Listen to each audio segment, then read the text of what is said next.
안녕하십니까? 저는 나이가 60을 넘은 지 몇 해 안 된 나이의 가정주부입니다. 저는 고향에서 친척 어르신 중매로 남편을 만나게 되었어요. 결혼하고 보니 어느덧 종갓집 며느리로 살아온 지 30년이 넘었네요. 제가 살면서 한 거라고는 식구들 해먹이고 뒷바라지하면서 집안 살림을 열심히 해왔어요. 워낙 저희 시댁이 기품 있는 가문이고 제사도 많았지만 집안 어르신들이 제게 예의 있고 잘 대해주신 덕분에 힘들기는 했지만 보람되게 여기면서 나름대로 잘 살아왔습니다. 제가 시집갈 때 우리 동네에서는 잔치라도 하라면서 모두 부러워하셨어요. 그도 그럴 것이 남편은 대대로 만석군의 집안에서 몇 대손 장남이기 때문입니다. 저는 젊은 시절 교사가 되고 싶은 소중한 꿈이 있었지만 집안 어른들이 혼사를 서두르셔서 대학을 졸업도 하기 전에 시집을 왔죠. 하지만 우리 남편은 부잣집 자제라고 해서 망난이라던가 인색한 사람이 아니었기 때문에 지금까지 사이좋게 우리 부부는 살아왔습니다.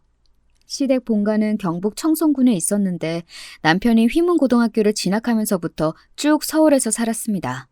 그래서 저도 남편과 결혼한 뒤에는 서울에서 터전을 잡고 남편과 사이에서 아들도 하나 낳고 순탄하게 지냈어요. 주변에서 하도 만석군 해서 저는 어느 정도의 부자인지 갓 시집 와서는 몰랐습니다. 그리고 우리 시어머님도 참 알뜰하게 살림을 하셨고 가족분들 누구도 사치하는 법이 없었기 때문에 만석군의 실감이 잘 나지 않았죠.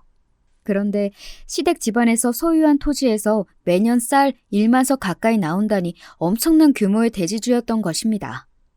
요즘 현대사회로 들어서면서 만석군의 의미는 퇴색했지만 경제적으로 여유롭다 보니 남편은 경제관념이 좀 부족했던 것 같습니다. 사람을 잘 믿고 마음이 따스하기만 해서 물려받은 돈 상당수를 허러 사람들에게 인심을 썼거든요. 먼 친척이나 친구들이 찾아와서 너무 힘들고 어렵다 좀 도와줘 라고 부탁을 하면 남편은 거절하지 못했습니다. 아마 세상의 어려움을 겪지 못하고 귀하게 자란 만석군의 자손이기 때문일 거예요. 하지만 아무리 부자 가문에서 태어났다고 해서 삶에 굴곡이 없을까요? 남편이 30 중반의 나이이던 때 친구의 대출 보증을 잘못 써버린 것입니다. 그리고 하던 사업이 급격히 기울어지면서 물려받은 땅 상당수와 대치동 아파트, 그리고 시어머님이 주신 귀한 골동품을 급히 처분할 수밖에 없는 상황이 되었습니다. 아마 줄잡아 100억은 가까이 되는 재산이 이때의 실언으로 인해 허공에 흩어진 셈이지요. 저는 아들을 낳고도 계속 자식을 보고 싶었지만 그 시기에 고생을 해서인지 자궁 쪽에 병을 얻어버렸습니다. 그래서 저는 더 이상 임신을 할 수 없게 되어버렸죠. 지금 생각해도 참 힘들었던 시간이었습니다. 그나마 다행인 것은 제 병은 치료가 잘 되었고 남편이나 아들 모두 건강하게 이 시기를 잘 이겨낸 것입니다. 무럭무럭 잘 자란 아들은 건축가가 되고 싶다면서 대학교에서 건축학과를 전공하고 3년의 유학생활을 마치고 한국에 돌아왔습니다. 3년 만에 보는 우리 아들은 더욱 건장하고 멋진 건축가로 성장해 있었더군요. 그동안 공부만 한다고 제대로 놀지도 못한 성실한 아이였기에 남편은 틈만 나면 여자 좀 만나고 연애도 해라 요 샌님 녀석 이렇게 말하면서 아들을 놀려대곤 했어요. 아들은 귀국해서 바로 국내의 한 건축사무소에 취업해서 다녔어요. 하지만 한국에 있는 아들도 얼굴을 잘 보기는 어려웠습니다. 아들이 다니는 회사 일이 너무 바빴기 때문이죠. 그래서 남편은 그런 아들이 결혼도 못할까봐 걱정돼서 이렇게 농담처럼 놀려댄 것이에요. 요즘 젊은 사람들은 결혼도 아이도 심지어 연애도 안 하려고 든다면서요? 하나뿐인 내 아들도 그러는 거 아닌가 하고 저는 내심 노심초사했습니다. 그렇지만 제 걱정은 기우에 불과했습니다. 어느샌가 아들이 주말마다 외출해서 늦게 들어오고 나갈 때마다 향수도 뿌리고 제법 멋을 내는 것이 아니겠습니까? 저건 필시 연애하는 사내의 모습이지 그렇지 않소? 네, 걱정이 많았는데 제발 좋은 아가씨와 연애하는 거면 좋겠어요. 그렇게 결혼까지 가면 우리도 손주를 안아볼 수 있겠죠? 우리 부부는 외출하는 아들의 뒷모습을 보며 이렇게 흐뭇해하고 손주에 대한 기대감으로 부풀어 올랐어요. 그러던 어느 날 아들은 갑자기 연락도 없이 지금 만나는 여자를 데리고 왔습니다. 엄마, 나 여자친구 데려왔어요. 미리 연락 못해서 미안. 그렇게 되어버렸네요. 아들은 잔뜩 들떠서는 여자친구를 우리에게 소개해 주었습니다. 안녕하세요. 와, 아버님, 어머니 진짜 동안이시고 너무 얼굴이 좋으시다. 오빠랑 만난 지 얼마 안 되었지만 제가 부모님 뵙고 싶다고 오빠를 쫄라서 이렇게 찾아왔어요. 갑자기 왔지만 그렇다고 저를 내쫓으시는 않으실 거죠? 어, 무슨 그런 말을. 우리는 아가씨를 아주 환영한답니다. 아가씨가 아주 활달하고 성격이 좋아 보이네. 우리 같은 늙은이를 보고 싶어 하다니. 요새 아가씨들은 싫어하지 않나? 시자 붙은 사람들 말이야. 어머? 저를 그런 예절 교육 못 받은 애들과 비교하시면 곤란해요. 전 남자친구 부모님이라 그런지 친근하고 한 번 좀 뵙고 싶었거든요. 자주 놀러와서 밥 얻어먹어도 되죠, 어머님? 그럼요, 물론이에요. 무슨 음식 좋아해요? 저는 갈비찜이요. 아, 그렇지만 갑자기 와서 재료가 없으실 테니 비도 오는 날 제격인 부침개 해주세요, 어머니. 갑자기 없던 딸이 생긴 것 같이 온 집안이 화기애애하게 만드는 밝고 귀여운 아가씨였습니다. 예, 여자친구 말이 맞니? 네가 억지로 우리 집에 데려온 게 아니고 저 아이가 갑자기 오자고 한 거야? 아들은 제가 만드는 김치전을 뜯어 우걱우걱 먹으면서 말했습니다. 아, 그렇대도요. 오늘 데이트하다가 각자 자기 집안에 대해 털어놓는 시간을 가지자고 여자친구가 갑자기 그러대. 그래서 우리 집은 이러이러하다 얘기해주고 여자친구도 얘기했는데 무슨 바람이 불어 그런가 저녁을 우리 집에 와서 먹고 싶다는 거야. 그래서 데려왔죠 뭐. 저는 급한 대로 LA 갈비랑 김치전 등등 식탁을 한상 차려서 아들과 여자친구를 불러서 함께 먹기 시작했습니다. 아, 맞다. 우리 엄마가 오빠도 한번 집에 데려오라 하시더라. 막내딸한테 그렇게 잘해주는 남자친구에게 맛있는 밥 한 끼 대접하고 싶으시다면서 말이야. 감사하게도 우리 아들을 이쁘게 봐주는 저쪽 엄마의 호의에 저까지 흐뭇해졌습니다. 예비 며느리는 참 곰살맞고 양가 어르신들에게 친근하게 다가오는 성격인 것 같아서 마음에 들었어요. 우리 집에서 잘 놀고 간 여자친구는 얼마 뒤 이번에는 아들을 자기네 친정집에 초대했습니다. 그리고 그 집에 다녀온 아들은 더 얼굴이 밝아져서 집에 돌아왔고 저와 남편에게 재미있었다면서 다녀온 후기를 말해주더군요. 엄마, 나 결혼하게 생겼어요? 아니, 갑자기 그게 무슨 말이니? 너희들 그냥 사귀던 사이였다며. 그 며칠 사이에 갑자기 결혼하기로 한 거야? 아니, 예비 처가 때 다녀오면서 어찌저찌 결혼을 약속하고 와버렸네요. 뭐 이러면 어때요? 꼭 결혼하는데 순서가 정해진 것도 아니고. 그 집 아버님 어머님부터 처형까지 저를 무슨 귀한 손님 대접하듯이 환대해 주셨어요. 가족분들 분위기가 참 밝고 화목해서 대화하는 내내 웃음이 끊이지 않던걸? 집도 인테리어 싹 해놓은 아주 깨끗하고 고급진 대형 평수 사당동 아파트에 사시고 장모님이 사업하신다더니 집안에 값비싼 것들이 참 많았어요. 비싼 미술 작품들이라면서 하나하나 저에게 구경도 시켜주셨고 말이죠. 그랬구나. 네 여자친구 행동이 거침없다 싶었는데 역시 부유한 집에서 사랑만 받아 자라서 그런가 보다. 그래서 넌 그 아이랑 이렇게 결혼까지 하는데 고민은 안 되니? 그리고 여자친구는 25도 안 된 어린 나이인데 이렇게 빨리 결혼해도 괜찮대? 여자친구가 워낙 나를 좋아해야 말이죠. 사실 그 나이에 요즘 애들 결혼 미루고 싶어 하는데 나보다 걔가 더 적극적이야. 그리고 말이죠. 장모님이 나한테 건축권을 하나 소개해 줄 수 있다셨어요. 무려 50억이 넘는 건축 예산 사업인데 자기랑 사업하는 거래처 사장이 마침 좋은 건축가를 구하고 있다면서 말이죠. 저 이거 따내면 회사에서 승진도 할 수 있다고요. 아들은 이래저래 들뜬 마음으로 여자친구와의 결혼을 서두르고 싶어 했습니다. 저나 남편도 아들의 혼사가 반가운 마음이었죠. 둘이 만난 지 한 달뿐이 안 되었고 예비 며느리는 아들보다 7살이나 어린 친구였지만 그쪽에서 결혼을 서두르니 우리도 그 장단에 맞추어 진행해 갔습니다. 그로부터 2주 뒤 우리는 상견례를 하게 되었습니다. 예비 며느리도 날씬하고 예뻤지만 안사돈과 예비 며느리 언니까지 모두 예뻐 보였습니다. 저는 감색 투피스 정장의 단정한 차림이었지만 사부인에 비하면 다소 초라해 보일 정도였지요. 한눈에 봐도 명품과 고급 의상으로 빼입은 안사돈은 정말 부잣집 마나님 같은 아우라를 풍기면서 들어왔어요. 저는 아들 없이 딸만 둘이지만 제게는 너무 소중한 자식들이라서 어릴 때부터 뭐든지 원하는 것은 다 해주면서 키웠어요. 제가 또 사업가로서 재산을 많이 축적했기 때문에 가능한 일이지만 말입니다. 아, 우리 연배의 여자분이 사업가시라니 참 멋지십니다. 그럼 구체적으로 어떤 사업을 해오셨는지요? 뭐, 이것저것이요. 부동산도 하고, 사당동에 대형 아파트랑 강남에 아파트 하나 더 있고, 의류 사업도 하고, 돈 되는 것은 다 해봤네요.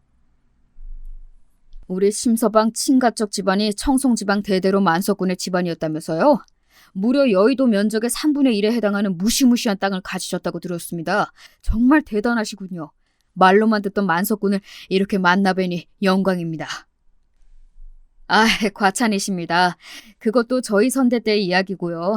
하지만 저희는 재산이 많은 단순한 부잣집이라는 자부심이 전부가 아닙니다.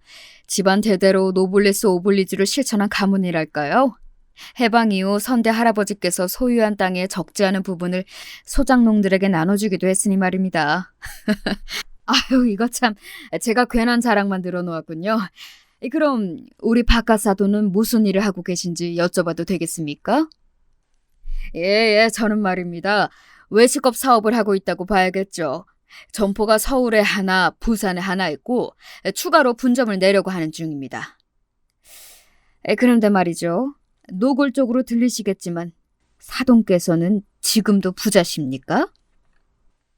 아, 그게 참 제가 부족한 탓으로 어려운 시기를 몇 번 거치면서 많은 재산을 날렸어요. 하지만 우리 집안은 또 마음이 부자지요. 그렇게 생애 낭떠러지에까지 몰렸는데도 제 곁을 지켜준 아내가 고마울 따름입니다. 남편은 그 어려운 시기를 함께 보낸 날이 떠올랐던지 따스하게 제 손을 잡아주었어요. 내 남편의 멋진 말에 바깥사돈도 안사돈도 왠지 심드렁한 표정으로 아무 대꾸도 안 해서 잠시 침묵이 흘렀습니다. 하지만 아직 경북 쪽에 땅도 많고 서울에 부동산도 있다고 들었는데요. 맞죠? 정말로 예비 며느리의 부모는 우리 집안에 대해 특히 재산에 대한 관심이 과하다는 느낌이 들어서 기분이 불쾌해지려고 했습니다. 아들은 우리의 기색을 눈치채고 서둘러서 이 대화를 마무리 지었습니다. 장모님, 저희가 부족함 없는 집안인 것은 사실이니 이제 우리 결혼식 일정에 대한 이야기를 나누실까요? 그 이후부터는 우리 집 재산에 대한 이야기는 하지 않고 아이들 결혼에 대한 이야기만 나누었습니다. 하지만 이상하게도 아까 안사돈의 태도도 그렇고 예비 며느리의 언니도 왠지 가정교육을 잘 받고 자란 사람들로 보이지 않았습니다. 전 남편의 잘못으로 2년 전 이혼했다던 언니는 직업이 교사라고 했지만 저는 도무지 믿을 수가 없었어요. 왜냐하면 아까부터 어르신들도 계신 격식 있는 자리에서 식사를 개걸스럽게 쩝쩝 소리까지 내며 했으니까요. 그리고 한참을 먹고 나서 트림을 한 번 하고 나서 손도 안 가리고 이쑤시개로 자신의 일을 쑤시는 게 아니겠습니까? 그 모습을 보니 버르장머리 없고 예절 교육이 안 된 차마 교사라고 보기는 힘들었던 거죠. 한계를 보면 열을 안다는 말이 있듯이 우리 집안은 그런 식사 예절을 중요시했기 때문에 눈에 거슬렸지만 애써 모른 채 하고 있었습니다. 그렇게 찜찜한 마음 한구석을 접어두고 상견례를 잘 마무리하고 왔습니다. 상견례 이후로 시간이 얼마 지났고 아들은 예비 며느리와 알아서 결혼 준비를 하고 있었습니다. 문득 결혼 진행 상황이 궁금해져서 아들에게 물어보았어요. 아들, 요즘 우리 며느리가 집에 잘 안 오네? 니네 전셋집은 구해서 계약했다고 들었고 며느리가 혼수는 언제 해오겠다 하던? 혼수? 우리 준비하면서 아직까지 걔 돈 한 푼 쓴 게 없어요, 엄마. 지금 자기는 가진 돈이 없고 엄마는 자금이 묶여있어서 당장 현금이 없다고 해서 말이에요. 그렇다고 아무것도 없는 신혼집에 들어갈 수도 없는 노릇이라서 여자친구가 나중에 자기 엄마가 갚아줄 거라고 하면서 저한테 돈을 빌려달라고 했어요. 그래서 내 카드 주면서 집에 들어갈 가전 급한 것만 사라고 했거든. 자잘한 것은 내가 쓰던 것도 있고 나중에 살면서 천천히 살면 되니까. 그리고 며칠 있다가 삼성스토어에서 결제한 카드 문자가 날라왔는데 글쎄 1,600만 원이 넘는 거야? 깜짝 놀라서 예비 신부한테 이거 결제 금액이 잘못된 것이 아니냐고 물어봤죠. 그랬더니 예비 신부가 하는 말이 가관이었어요. 오빠가 정확히 얼마 이내로 사야 한다고 금액을 얘기한 적 없잖아. 가장 좋다고 하는 매장 직원 추천대로 TV랑 냉장고, 세탁기랑 건조기, 스타일러, 공기청정기 거기에 몇 개 오븐이랑 샀더니 그 정도 나오더라고. 카드 한도도 안 미치고 괜찮지 않아? 어차피 나중에 다 우리 엄마가 갚아줄 거라니까? 쫌생이처럼 굴지 좀 마. 예비 며느리 자신이 해와야 할 혼수조차 아들의 카드로 샀고 거기에 제멋대로 골라서 그 큰 금액을 한 번에 긁어놓고 미안해하는 기색 하나 없었다는 말을 듣고 저는 기가 찼습니다. 아이고 머리야. 아들아, 아무래도 예비 며느리가 알뜰하고 야무진 애 같지는 않구나. 꼭 이렇게 결혼해야겠니? 내가 아들 장사할 마음은 없다지만 이렇게 우리만 퍼주고 그 아이만 이렇게 맨몸으로 시집 오는 것이 영 못마땅하구나. 하지만 그렇다고 지금에 와서 이런 문제로 파혼할 수는 없잖아요. 엄마, 제가 살면서 아내에게 경제관념을 잘 가르치면서 살게요. 걱정하던 저를 아들은 잘 달래고 예비 며느리가 충동적으로 구입했던 몇 개의 가전은 환불받겠다는 아들 말에 일단락하고 넘어갔습니다. 하지만 결혼 준비를 하면서 예비 며느리에 대해 실망한 것은 이뿐이 아니었습니다. 예비 며느리에게 안부 인사 겸 전화가 와서 이런저런 이야기를 나누다가 문득 신혼여행을 어디로 갈 거냐고 물어보니 뜬금없이 유럽을 얘기하는 것입니다. 아니 얘야, 유럽이면 오고 가는 비행기 시간만도 오래 걸릴 텐데 너희 신혼여행을 며칠이나 가려고 그러느냐? 아직 오빠랑 일정을 조율 중이기는 한데 14박 15일이요. 아들은 최근 워낙 건축사 일이 바빠서 주말에도 근무를 하는 상황이었죠. 그렇게 바쁜 아들이 그 일정 동안 일을 쉴 수 있을지 의문이었습니다. 신혼여행이 좀 길지 않니? 무엇보다 아들은 요즘 일이 많이 바쁘다고 하던데 회사에서 그렇게 긴 휴가를 허락해 준다던? 아니요, 오빠는 반대하고 있어요. 회사 사정상 일주일 이상은 어렵다고 하는데 어머님, 그래도 평생 한 번뿐인 결혼이잖아요? 이왕 한 번 가는 신혼여행은 후회 없이 가고 싶은 곳으로 가야 한다고 생각해요. 어머님께서 오빠에게 길게 휴가 내고 유럽에 가라고 좀 설득해 주세요. 네? 철이 없어도 이렇게 없을까요? 잘 모르는 제가 봐도 어느 회사 사장이 2주 동안의 신혼여행을 선뜻 허락하겠습니까? 그것도 일도 많은 상황에서 직원이 그렇게 요구하면 바로 사장 눈밖에 나버리겠죠. 너는 앞으로 남편들을 내줘야 할 아이가 어찌 그리 사리분별을 못하니? 직장인이 그렇게 긴 휴가를 어찌 내겠냐? 아들이 못 간다고 하면 그만한 이유가 있어서인데 그것도 이해 못하고 시어머니한테 설득 좀 해달라니? 어머님은 좀 신세대이실 줄 알았더니 아니었나 봐요. 전 어머님이랑 친하게 속 터놓고 지내고 싶어서 솔직하게 얘기 드린 거예요. 그렇지만 어머님이 그렇게 고루하게 생각하실 줄은 실망이에요. 안녕히 계세요. 이러고 전화를 끊어버리는 것이 아니겠습니까? 요새 젊은 것들이 그렇지 하고 나이 지긋한 제가 그냥 넘어가지 별 수 있습니까? 제가 마음에 안 든다고 결혼을 물을 수는 없는 노릇이니까요. 하지만 예비 며느리에 이어 안사돈까지 선을 넘고 말았습니다. 어느 날 은행에서 아들 앞으로 보낸 등기서류가 집에 와서 제가 받아다 주었습니다. 예, 그건 뭐니? 아들은 제게 바로 대답하지 못하고 머뭇거렸습니다. 실은 엄마가 걱정하실까봐 제 선에서 처리하려고 했는데요. 장모님이 사업자금이 급히 필요한데 한 3억 원만 제 이름으로 대출받아줄 수 없겠냐고 부탁한 적이 있으세요. 결혼하고 나서 이자도 사채보다 많이 쳐서 꼬박꼬박 주시겠다고 몇 번을 말씀하시는데 거절할 수가 있어야 말이죠. 내가 설마 귀한 막내딸 팔아서 사위에게 사기칠 사람으로 보이는가? 이렇게까지 얘기하시니 제가 어떻게 부탁을 안 들어드리겠어요?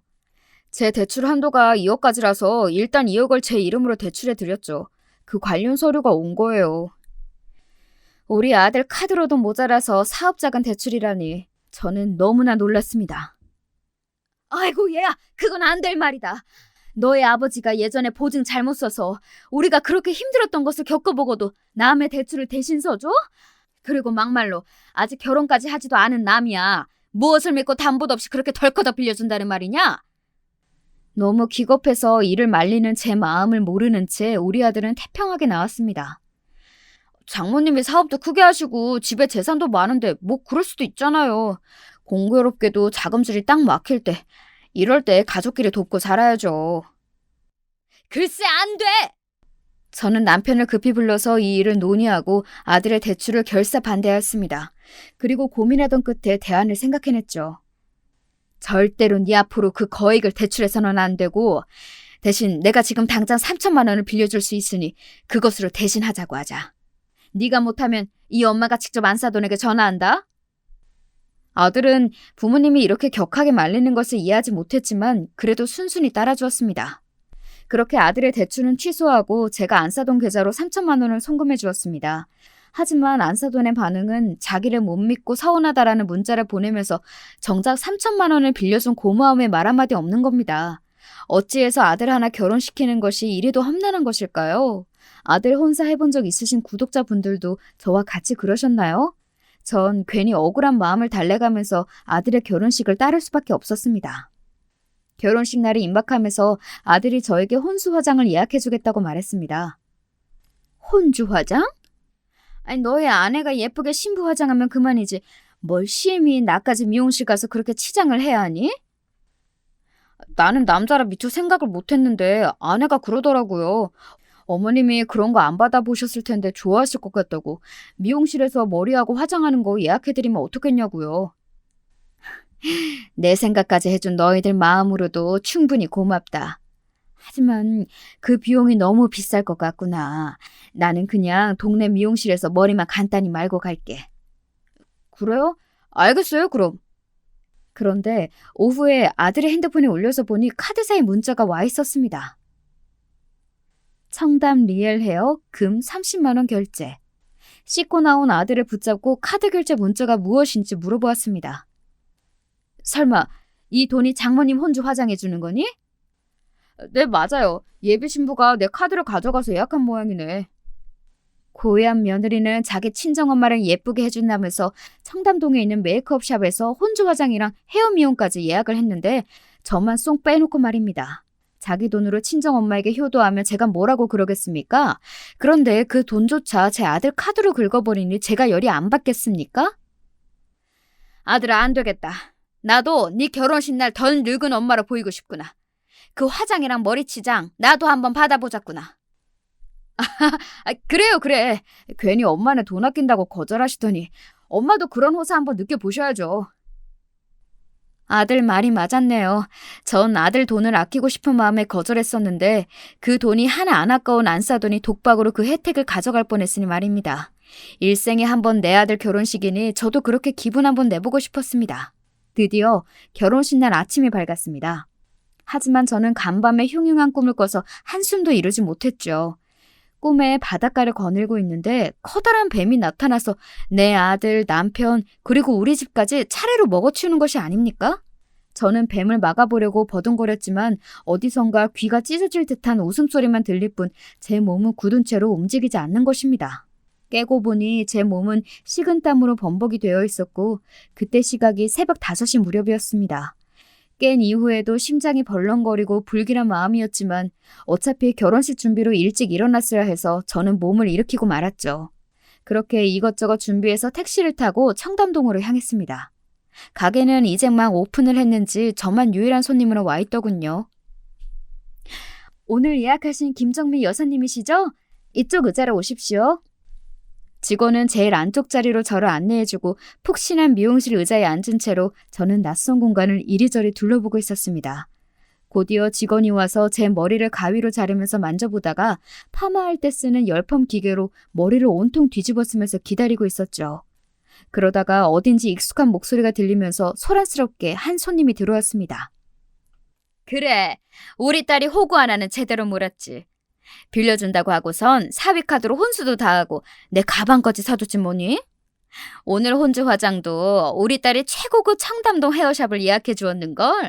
그것도 다 우리 사위카드로 말이야. 이게 다냐고? 아우, 무슨 소리. 그 집이 대대로 만석군의 부잣집이라고 하더라. 아주 쪽쪽 빨아먹다가 거액의 위자료 받고 딸 이혼시켜야지. 아, 그래. 사실이 아니길 바랬지만 이 전화를 하는 주인공은 바로 우리 안사돈이었습니다. 제가 이상한 기계로 얼굴이 가려진 바람에 안사돈은 제가 들은 줄은 꿈에도 모른 채 자기 친구와 통화하는 것을 제가 듣고 만 것이죠. 저 처죽이 우리 아들이랑 우리 집안 재산은 몽땅 빼앗고 결국 이혼하겠다고? 사업한다던 안사돈이 저런 도둑년이었을 줄은... 제가 이렇게 팔자 좋게 꾸미고 있을 때가 아니었습니다. 저는 다급히 제 담당 직원을 불러서 조그마하게 귓속말을 했습니다. 저기요, 내가 급한 일이 있어서 그러는데 지금 하는 머리 최대한 빨리 마무리해줘요. 나 지금 나가야 해. 제 급한 마음을 이해한 직원은 제 머리와 화장을 대강 마무리하고 보내주었습니다. 저는 미용실을 나오자마자 남편과 아들에게 전화를 걸었습니다. 이 결혼은 안 돼, 무효야. 정말 큰일 당할 뻔했으니 어서 모여서 대책을 세워야 한다고요. 그리고 서둘러 집에 가서 남편 아들에게 제가 들었던 안사돈의 이야기를 전하고 머리는 맞대었습니다. 제 이야기를 들은 아들은 충격으로 잠시 말을 잃고 있었지만 금세 이성을 되찾고 이 일을 어떻게 헤쳐나가야 할지 의논을 하기 시작했죠. 그때 우리 집에서 가정도우미 일을 하는 향이가 와서 넌지시 우리 대화에 끼기 시작했습니다. 향이는 남편의 본가에서부터 일하셨던 향이 어머님과 인연이 있었던 관계로 10년 전부터 서울의 상경에서 오갈 데 없는 처지에 우리 집으로 주 4일씩 와서 가정일을 도와주는 친구입니다. 평소 워낙 입이 무겁고 조용한 친구인데 어쩐 일로 우리에게 이런 이야기를 꺼내는 것입니다. 기쁜 집안의 혼사를 앞두고 제가 보고 들은 것을 말씀드리기 조심스러워서 그동안 입을 다물고 있었습니다. 하지만 이렇게 파운된 마당에 예비 신부에 대한 미심쩍은 일을 말씀드리고자 해요. 그 여자분은 아드님과 사모님 앞에서는 상냥하고 밝은 미소로 말도 조심해서 하더라고요. 하지만 저를 대할 때는 180도 다른 모습으로 나타나요. 아이씨, 더럽게 말 많네. 아니, 하라는 대로 할 것이지. 결혼도 전부터 뭐 저리 간섭을 해야 되는 거야, 노인네 같으니. 이봐, 여기 콜라 한 잔 시원하게 가져와. 지금 나한테 명령한 거예요? 내가 자네보다 나이가 10살은 많을 텐데 무례하네. 그리고 이 집안에는 그런 탄산음료 없어. 어디 파출부가 말대꾸야? 내가 여기로 시집 오면 넘버 2인데 앞으로 파출부 생활 험난하게 할 거야? 나한텐 밉보이지 않는 게 좋을걸? 학창 시절부터 나한테 찍혀서 올린 애들이 한다스는 되니까 말이야. 아줌마도 거기 서 있지만 말고 슈퍼 가서 당장 콜라 사와야지. 그리고 집 앞으로 나가서 몰래 전자담배를 피고 침을 뱉는 것을 보았습니다. 아무리 봐도 하는 행색이나 말투가 조신한 여자애가 아니에요. 마치 깡패 같았다고요. 거기에 더 심각한 것은 아드님 말고 다른 남자를 만나고 다니는 눈치입니다. 얼마 전 다른 남자 차에서 내려서 애정행각을 하는 모습을 보았거든요. 그리고 그 남자는 나이가 제 또래는 되어 보였는데 어쨌든 이 여자 조심해야 해요, 사모님. 한여름 옥수수 나달이 떨어지듯이 예비 며느리에 대한 실체가 낱낱이 드러나면서 우리 집 사람들은 경악을 금치 못했어요. 아들은 제 머리를 쥐어뜯으면서 후회하고 또 후회했습니다. 하지만 지금에 와서 이렇게 화만 낸다고 될 일은 없으니 불과 2시간 뒤인 결혼식을 어떻게든 취소해야만 했습니다. 우리 부부와 아들은 급히 장문의 문자를 써서 결혼식에 찾아오실 하객들에게 단체 문자를 긴급히 전송했어요. 오늘 귀한 시간을 내주시고 어려운 발걸음을 해주신 하객 여러분들께 송구한 말씀 전해 올립니다. 결혼 전 미처 알지 못한 사정이 발견되어 금일 저희 아들의 결혼식을 취소하고자 합니다. 이미 오셨다면 8층의 필요한 식당에서 맛있는 한 끼 식사를 하시고 돌아가셔도 좋습니다. 그리고 마음의 정을 표현해 주신 축의금은 받지 않도록 하겠습니다. 다시 한번 불편을 드려 죄송하고 또 감사드립니다. 남편은 지인을 통해서 결혼하려던 아이와 그 집 가족들 모두에 대한 뒷조사를 부탁했습니다. 가능한 빨리 말입니다. 그리고 아이들이 살려고 했던 신혼집은 다행히 계약금만 걸어놓고 아직 이사나 잔금을 치르지 않았는데 참 다행이다 싶어 가슴을 쓸어내렸습니다. 아들은 부동산에 전화를 걸어서 전셋집 계약을 취소하겠다고 했으며 부동산 사자는 난색을 표했지요. 아니 그러면 계약금 4천만 원은 돌려받지 못하실 텐데요. 괜찮으시겠습니까? 아들의 인생 수업료로 4천만 원은 아깝지 않았습니다. 그리고 그 사기꾼 모녀에게서 계약금도 나중에 돌려받을 예정이었으니까요. 결혼식을 급히 취소하려니 시간은 금세 지나갔고 어느덧 결혼식이 시작될 1시가 다 되어서야 식장에 도착할 수 있었습니다. 남편은 하객분들 중에 미처 연락을 받지 못한 분들을 챙기겠다면서 식장으로 먼저 들어가고 저와 아들은 신부 대기실로 갔습니다. 예비 며느리였던 사기꾼 여자애는 화가 머리끝까지 나서 우리를 보고 고함을 쳤습니다. 오빠! 뭐야? 왜 이제야 나타나? 아니 그리고 그 옷차림은 또 뭐고? 왜 아직도 턱시도를 입고 있지 않았지? 이 요망한 년아! 내가 너같이 천박한 애랑 왜 결혼을 하냐? 너의 실체를 이제 알게 되었으니 결혼은 취소다! 파혼해! 그게 무슨 소리야?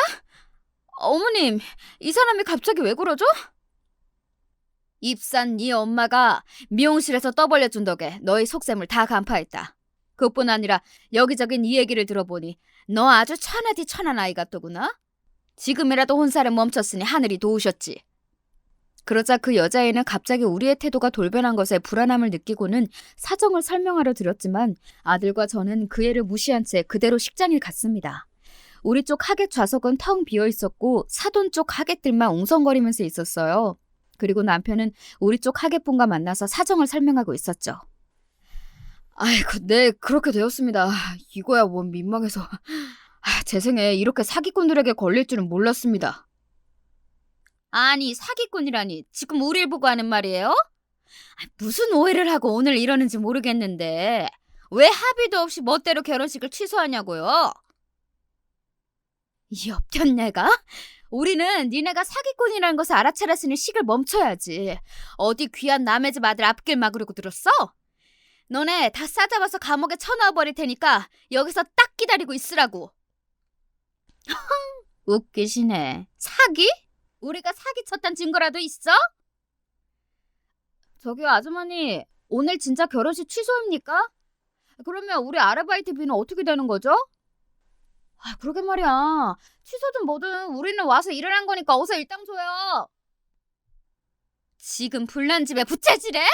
결혼식이 취소된 마당에 무슨 일당이야? 당장 돌아가! 세상에나. 예비 며느리 쪽에 온 하객 대부분은 사실 하객 아르바이트를 하는 가짜였던 것입니다. 자기 하객들조차 가짜라니 도대체 이 여자들은 어떤 실체를 가진 자들일까요? 하객 일당을 받아가겠다는 사람들과 안 사돈 여자는 대차게 싸우대면서 럭셔리한 예식장을 한순간에 시장통으로 만들어버렸습니다. 그때 예비 며느리 언니가 바깥 사돈을 데리고 식장 안으로 들어와서 합세했습니다. 삼촌, 여기요. 지금 저 사람들이 우리 엄마를 어떻게 하면 어째? 삼촌이라니 왜 바깥 사돈에게? 알고 보니 상견례도 하고 지금까지 아버지라고 부르는 자는 사실 안사돈의 사촌 오빠였던 것입니다. 후에 알게 되었지만 안사돈은 십수년 전에 남편과 아주 안 좋게 이혼한 뒤로 딸들조차 인연을 끊고 살고 있었던 것입니다. 무슨 의도로 저들은 자기 아빠부터 친인척까지 모조리 가짜를 세워야 했던 것일까요?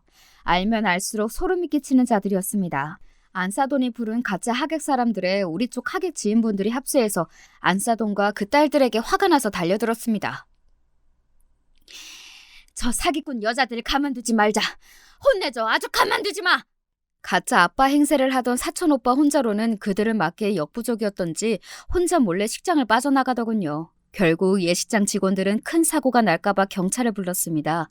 경찰이 들이닥쳐서 큰 소동을 진정시키고 사람들은 뿔뿔이 흩어졌습니다. 경찰관님, 아직 끝나지 않았습니다. 사기 결혼을 빙자한 저 여자들을 잡아주십시오. 사기 결혼만으로는 저희가 긴급 체포 사유가 되지 않습니다. 나중에 서해 방문해서 신고하시거나 소송을 제기하시는 편이 좋겠습니다.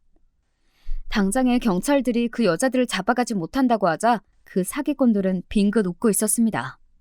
그럼 우리가 뭘 잘못했다고 잡아가래? 우리 첫째 딸 혼사 때 경험을 해봤지만 니네가 할 수 있는 것은 아마 없을 거다. 그러게 말이야. 나도 전 남편 엄마가 그렇게 날 감옥에 쳐넣겠다고 날뛰었지만 내 털끝 하나 건드리지 못했잖아요. 저 사람들은 우리나라 법도 잘 모르나 봐. 아이씨. 내 웨딩드레스 진짜 이쁜데 사진도 못 남기고 끝나버렸네. 저 시댁 늙은이들은 어떻게 미리 알았는지. 엄마! 그러게 내가 입 조심하라고 그랬지. 아니, 어쩌면 저 여자들은 자신들의 정체가 발각이 난 지금도 저렇게 눈 하나 깜짝 안 하고 뻔뻔스럽게 나올 수가 있을까요? 이 파혼으로 상처를 받은 것은 우리 아들과 우리 부부뿐인 것만 같습니다. 결혼식은 아수라장인 채로 파토가 나버렸고 원통하게도 그 사기꾼 집안 사람들은 그저 식장을 유유히 빠져나가더군요. 저는 그날부터 화병이 나서 머리를 싸매고 드러누워 버렸습니다. 주변 사람들 보기도 창피하고 혼자 준비한다고 돈을 쓴 것을 회수하기도 어려웠죠. 더욱이 화가 나는 것은 장모에게 준다고 제가 보내준 3천만 원이었습니다. 아들아, 네 이름으로 대출금 2억을 받았으면 어쩔 뻔했다니? 천만 다행이로구나. 그렇지만 내 3천만 원을 돌려받아야 하는데. 그러게 말이에요. 저도 그 돈 때문에 계속 그 여자에게 전화하는데 완전히 차단해버렸어요. 아무래도 집에 찾아가 봐야겠어요. 하지만 안 사돈 집에 찾아갔을 때 그들은 이미 이사를 가버리고 난 뒤였습니다. 살고 있던 아파트의 주인이라는 사람을 수소문해서 물어보니 이렇게 설명해 주었어요. 그 세입자들이 좀 이상하긴 했어요. 보통 2년 기간 잡고 전세로 하는데 몇 달만 살겠다면서 연세를 내버리더라고? 1년에 2천만 원 한꺼번에 받았으니 나야 군말 없이 계약했지. 그런데 아직 계약 기간이 5개월 남았는데 그냥 짐 싸서 나가버렸네? 다시 들어오려나? 빈집으로 둬야 할지. 애초에 우리를 속이려고 서울 좋은 동네의 아파트를 월세로 살면서 꾸며댄 것이었습니다. 이렇게 잠적해버렸으니 정말 큰일이었죠. 사기치려고 작정한 이 여자들을 찾아낼 수도 돈을 받아낼 수도 없으니 말입니다. 그리고 남편이 의뢰한 그들에 대한 뒷조사 결과가 도착했습니다. 알고 보니 예비 며느리는 졸업했다던 대학도 속이고 고등학교 중퇴까지 했다고 합니다. 그것도 학교 친구들을 괴롭히고 폭력으로 퇴학당한 거라고 하네요. 거기에다가 제 나이도 속였습니다. 7살 어리다고 했지만 사실 아들보다 1살 어린 30언저리였어요. 그런데 그동안 그렇게 어린 척을 하다니 가증스럽게 짝이 없었어요. 더구나 그 엄마부터 언니 모두 다 사치가 심했던지 각종 카드빚과 사채를 써서 신용불량자 신세였던 이력이 있었습니다. 그 이혼했다던 언니도 사실 사기 결혼으로 위자료 등 돈을 있는 대로 뜯어내고서 이혼했던 것이었습니다. 저도 뒷조사 14년 만에 이런 사기꾼들은 또 처음 봅니다. 시골에 땅이 많고 아들 하나만 있는 집을 찾아내서 자기들 돈은 하나 안 쓰고 결혼하고 사돈댁 집안의 땅을 담보로 거액의 대출을 받아 가로채서 잠적해버린 것입니다. 거기에 나중에 나타나서는 아들이 바람 폈다면서 증거를 조작해서 이혼 청구 소송으로 위자료까지 뜯어냈어요. 그 언니라는 사람이랑 결혼한 집안이 참 착하고 순박한 아들과 부모님이었는데 그 사기꾼 여자들에게 제대로 설거지 당해서 땅도 잃고 아들은 충격으로 자살 시도까지 했다는 안타까운 이야기입니다. 그 모든 게 바로 그 언니라는 여자가 한 사기 행각입니다.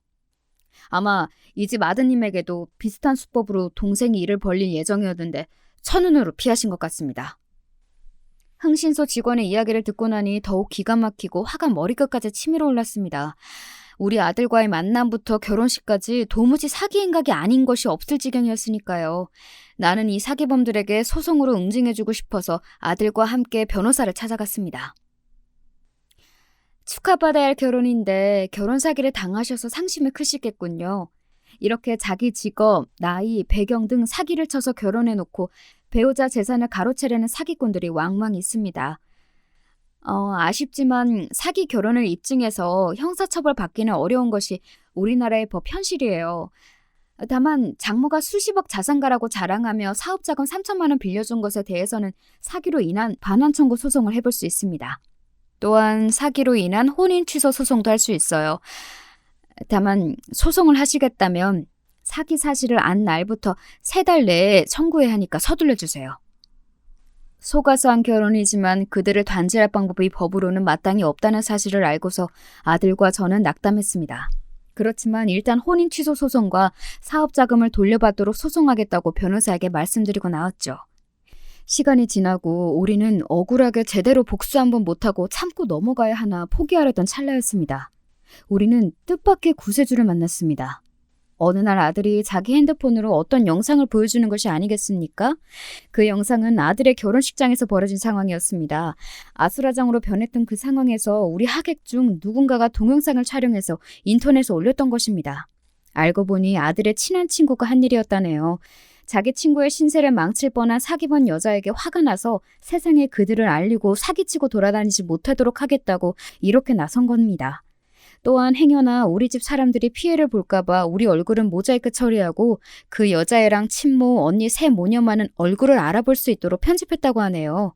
뒤이어 아들은 동영상 밑에 달린 댓글을 보여주었죠. 저런 사기꾼들이 실제로 있다니. 왜 우리나라 법은 사기꾼들에게 유명무실한 건가요?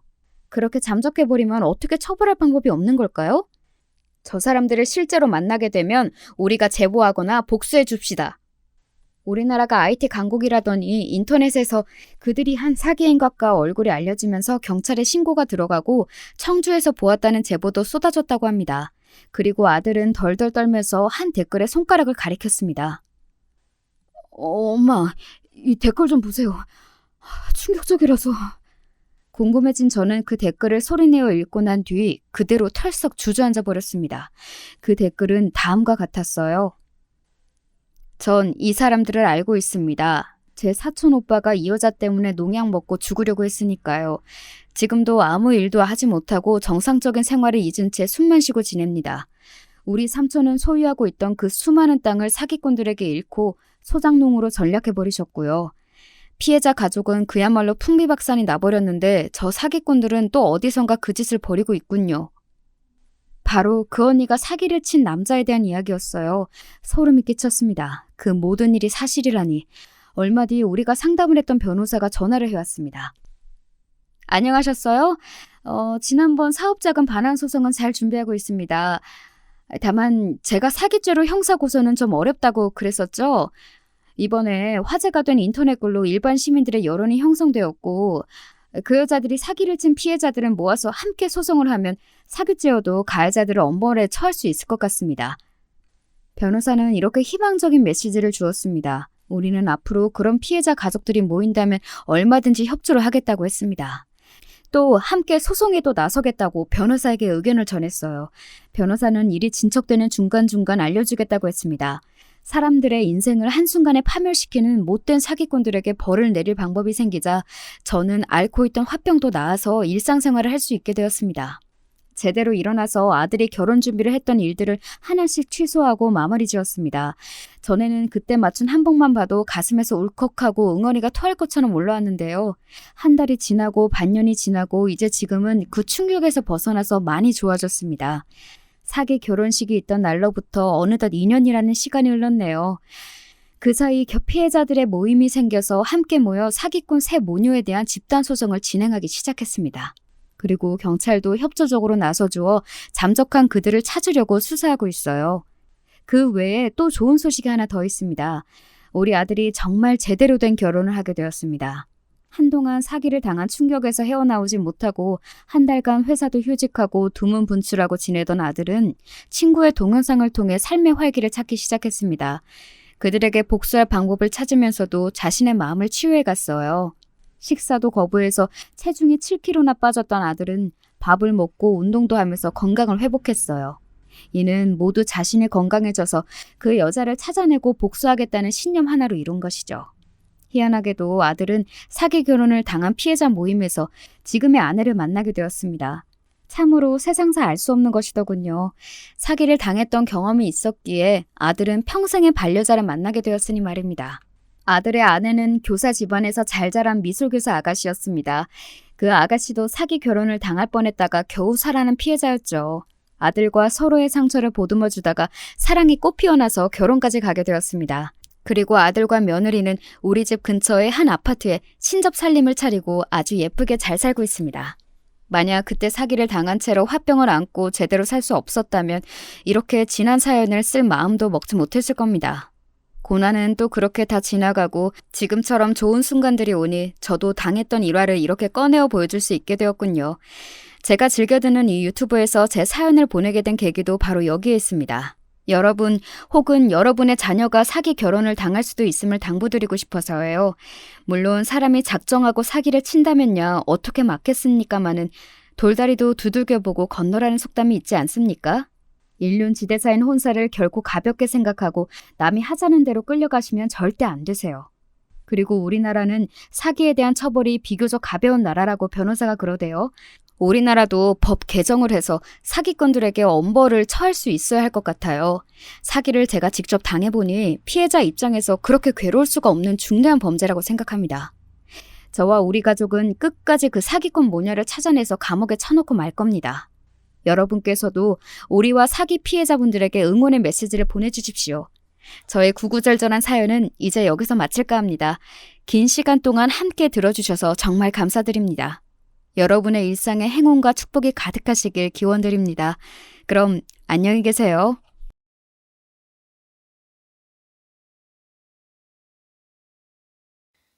안녕하세요. 저는 40대 초반 여성입니다. 현재는 서울에 살고 있고 아들아이 하나를 두고 있어요.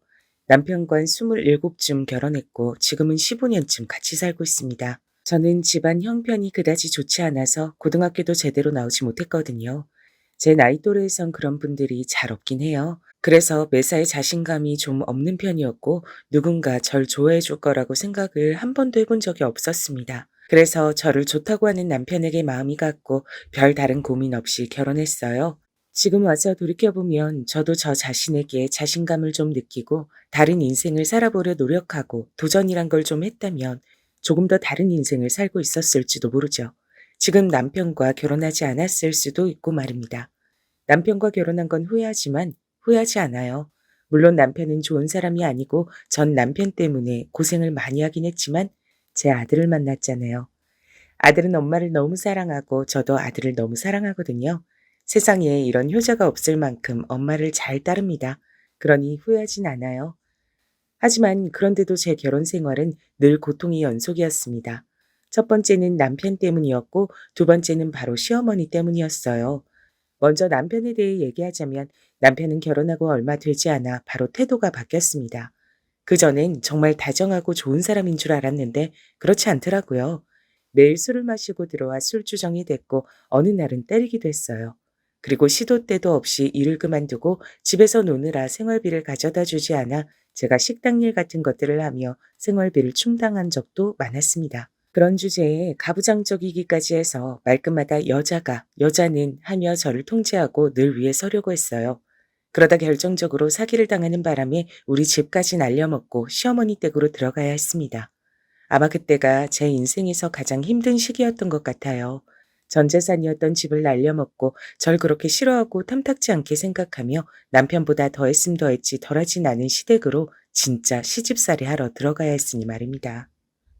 시어머니는 정말이지 저를 마음에 안 들어 하셨거든요. 그냥 평범한 집안에 평범한 학벌과 재력 뭐 하나 특출난 것 없는 남편이었지만 저 같은 사람에게 주긴 너무 아까우셨나 봐요.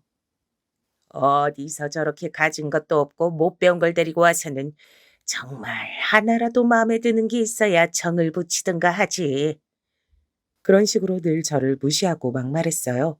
그런 얘기를 수년째 듣다 보면 정말 내가 모자라고 가진 것 없고 아무것도 없는 사람인데 복을 받아서 이 집에 들어왔구나. 나는 나가면 정말 아무짝에 쓸모도 없고 세상이 필요 없는 사람이구나. 그런 생각을 하게 된단 말이죠. 제가 그랬습니다. 시어머니와 같이 살게 되면서 더 그렇게 생각했던 것 같아요. 늘 스스로가 너무너무 부족하다고 말이죠. 그래서 뭔가 부당한 대우를 받아도 찍소리 한 번 못했습니다. 저는 그런 대접을 받아도 되는 사람이라고 자신도 그렇게 생각했거든요. 단 두 사람, 우리 아들과 시아버지만 빼고 말이죠. 우리 엄마한테 소리 지르지 말아요. 아들아이가 그렇게 한번 소리 지르면서 할머니 밉다, 싫다, 악마 같다, 울며 불며 난리를 쳤던 적이 있어요. 그때부턴 아들아이 앞에선 과하게 그러시진 않긴 합니다. 본인도 손주에게 악마 같은 할머니가 되는 건 싫은가 보더라고요. 작작 좀 해. 요즘 당신같이 유난인 시어머니가 또 어딨나? 시아버진 평소 조용조용하고 시어머니에게 길을 잘 못 펴시는 타입이었는데 간혹 그렇게 저의 편을 들어주셨어요. 물론 그럴 때면 시어머니가 버럭 소리를 지르긴 했지만 말입니다. 아, 당신은 좀 가만히 있어요. 시아버지가 사업이 망한 이후로 시어머니에게 매일 구박받으며 사셔 정말 길을 못 펴셨거든요. 그래서 그렇게 소리를 지르면 더 이상 말씀을 못하긴 하셨어요. 전 그런 시아버지가 늘 안타까웠고 말입니다. 시어머니 집에 들어오고 나선 정말 하루도 편할 날이 없었습니다. 단 하루라도 조용히 넘어가는 날이 없었어요. 몇 가지 일화를 알려드릴게요. 하루는 제가 음식의 간을 제대로 못 맞춘 날이었어요. 평소 시어머니 성격을 아닌지라 다시 할까도 생각해봤지만 이미 저녁 시간이 조금 지난 시간이었기 때문에 그냥 상을 내갔습니다. 지금 이걸 먹으라고 내온 거야? 그렇게 소리 지르곤 상을 엎으셨죠. 그리고 보란 듯 남편을 데리고 나가 외식을 하고 들어오셨습니다. 저는 집에서 엎질러진 상을 치우고 있는 반찬으로 밥을 억지로 먹었어요. 울면서 말이죠. 보나마나 이것들을 다 버리라고 할 텐데 아깝잖아요. 또 어느 날은 빨래를 잘못해서 옷이 줄었는데 그 옷을 그대로 제 얼굴로 집어 던지셨어요. 물에 젖은 옷이 아프게 얼굴에 맞아 멍이 든 적도 있었습니다. 제가 남편에게 뭔가 하기 싫다거나 남편이 요구하거나 하는 것들에 안 하겠다는 식으로만 얘기해도 바로 손이 뒤통수로 날아왔습니다. 자기 마음에 들지 않으면 시도 때도 없이 저에게 폭력을 써댔어요. 저는 그게 당연한 줄 알고 살아왔습니다. 내가 부족하니까, 내가 모자라니까요. 사실 그게 반복되는 생활을 해오다 보니 그런 것들이 당연한 게 절대 아닌데 어느새 세뇌당한 사람처럼 난 그런 취급을 받아도 되는 사람이라고 생각하게 된 것 같아요. 처음으로 원래 이게 아닌데 라고 생각했던 건 마트에서 장을 볼 때 일이었습니다. 모녀 사이로 보이는 여자 두 분이 다정한 모습으로 장을 보고 있길래 엄마 생각이 났어요. 저희 엄만 제가 성인이 되고 얼마 되지 않아 돌아가셨거든요. 근데 모녀 사이가 아니더라고요. 그들의 대화를 듣고 알았습니다. 아이고, 너 먹고 싶은 거 만들어주겠다니까 뭘 이렇게 고집을 부려? 오늘은 제가 음식 해드리고 싶어서 그런다니까요. 늘 어머님이 해주시잖아요. 물론 어머님이 해주시는 것만큼 맛이 없겠지만 그래도 며느리가 해주는 밥 한번 드셔보세요. 아유, 남의 집 딸, 귀한 딸 손에 물 묻히자고 우리 집 데려온 거 아니라니까 그러네. 그냥 내가 해주는 거 드세요, 며느님. 아니, 제가 해드릴 거예요. 너무 다정한 모습으로 너무 다정한 대화를 나누고 있더라고요. 상상 속에서나 드라마 속에서나 존재할 것 같은 그 모습에 충격을 받고 한동안 멍하니 있었던 것 같아요. 그러다 뒤에서 저를 꾹꾹 찌르며 말을 하시는 시어머니 때문에 정신이 들어왔습니다. 너는 장 안 보고 여기서 멀뚱히 뭐라고 섰어? 아니, 아직도 이거밖에 안 담았어? 넌 대체 제대로 하는 게 뭐냐? 어? 내가 오늘 시간 많지 않다고 빨리빨리 하라 그랬지? 시어머니의 그 불효령에 죄송하다고 사과하면서도 전 조금 전에 본 그 시어머니와 며느리가 머릿속을 떠나지 않았습니다. 그러면서 든 생각이 이거였어요. 나만 이러고 사나? 하는 것 말입니다. 집에 와서도 계속 생각이 났어요. 정말 나만 이러고 사나? 다른 사람들은 다 저렇게 행복한가? 하는 생각이 머릿속을 떠나지 않았습니다. 그래서 정말 오랜만에 친구들에게 연락했던 것 같아요. 사실 결혼하고 친구들과도 자주 만나지 않았거든요. 시댁이 들어와 살면선 더더욱 말입니다. 제 개인 시간을 갖기에 시어머니가 절 가만히 두지 않으셨으니까요. 야, 이게 얼마만이냐? 연락 좀 하고 살자, 제발. 근데 은주 너 고생 많이 했어? 얼굴이 왜 이래? 화장품이라곤 동네 마트에서 할인하는 제일 저렴한 것.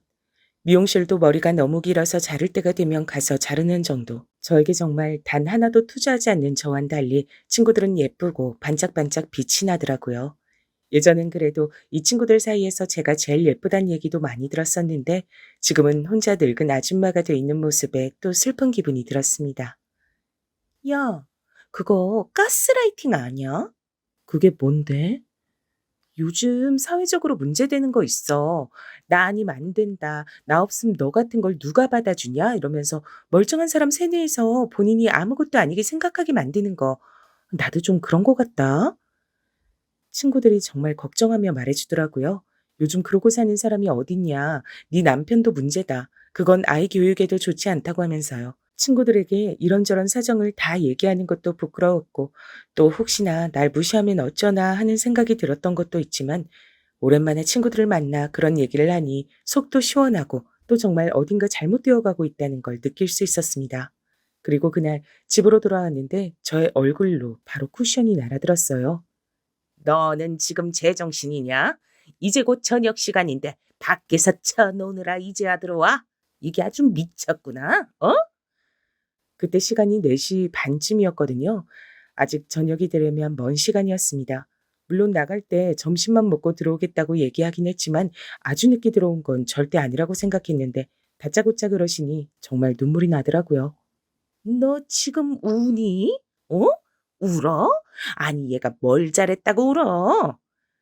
눈물을 흘리는 저를 보며 시어머니가 다가와서 제 머리를 손가락으로 툭툭 치시더군요.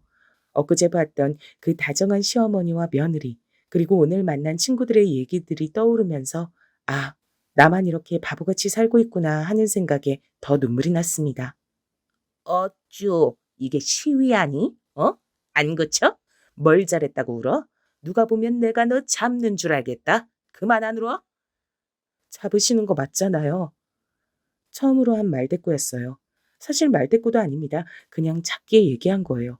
굉장히 소심하게 말이죠. 하지만 시어머니는 그 말을 그냥 지나치지 않으셨어요. 자기 말에 제가 토를 달았다는 것 자체에 굉장히 분노하셨습니다. 너 지금 내 말에 말대꾸했니? 시어머니는 매우 큰 목소리로 소리를 버럭 지르셨어요.